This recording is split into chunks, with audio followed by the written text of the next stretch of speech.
No, Dropbox have their massive data breach. That's funny. That's funny that I didn't even know about the data breach. I just remember they got real greedy and then they started shutting down the free tier. I had like, I think it was like 60 gigs of free space or something, whatever their max was, because I referred enough people to Dropbox over the years that I had a whole bunch of free space and I didn't have to pay them any money. And then they started really ratcheting down the free tier to where you could only log into, I think, like 2 or 3 devices with your Dropbox then if you didn't pay them any money. And then I was like, well, forget you guys, man. I referred probably 100 people to them over the years, starting back in the late 2000s. And this is how you repay your legacy users that, you know, used to refer you. And then, that was their repayment. And I was like, well, screw you, Dropbox. Y'all are terrible. You can go fly a kite. I'm going to just start transitioning everybody off of you. So anytime I see Dropbox, I just say it's a virus and it needs to be uninstalled. Pretty much.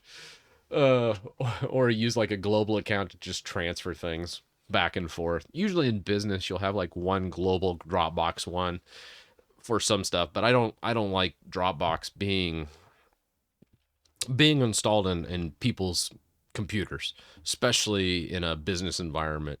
There's a lot of data breaches and things of that nature that happen from businesses mainly because of Dropbox.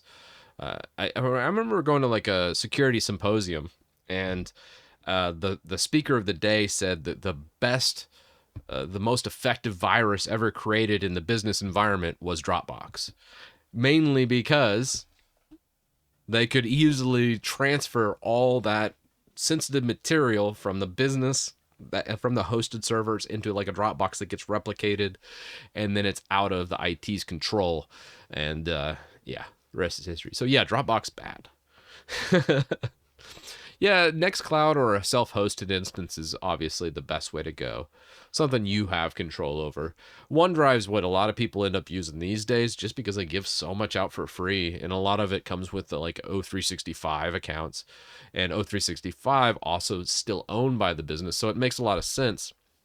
From a business perspective, if you don't want to pay money and then also have cloud-based storage, OneDrive is actually not, this is the one time you'll hear me actually say it's not actually the worst in the world using a Microsoft product. If it's already there, it's free, and you have 1 terabyte of cloud storage for all your users using like a enterprise E3 O365 license, it's not the worst. It really isn't. And then if that person leaves the company, guess what?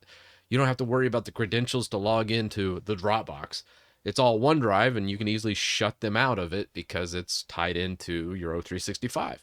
So OneDrive actually makes a lot of sense. As much as I used to always crap on OneDrive, I remember SkyDrive. Remember SkyDrive before OneDrive? Whew. A lot of growing pains there. There was a lot of growing pains even after the transition to OneDrive. Hell, there's still growing pains with all their different client versioning. Don't get me started with that.